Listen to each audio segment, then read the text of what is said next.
কক্সবাজার সমুদ্র সৈকত সংলগ্ন hotel Simon beach রিসোর্টে স্থানীয় গণমাধ্যম কর্মীদের জন্য এক ইফতার মাহফিলের আয়োজন করা হয়।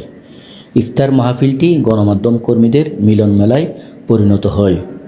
এই ইফতার মাহফিলে বিভিন্ন প্রিন্ট ও ইলেকট্রনিক্স মিডিয়ার সাংবাদিক ছাড়াও স্থানীয় দৈনিকের সম্পাদক সহ বেশ কিছু সংবাদকর্মী অংশগ্রহণ করে।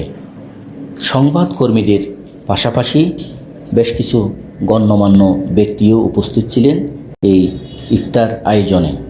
ইফতারের পূর্বে মুহূর্তে বাংলাদেশ মুসলিম উম্মাহ সহ বিশ্ব শান্তি কামনায় বিশেষ মোনাজাত করা হয়।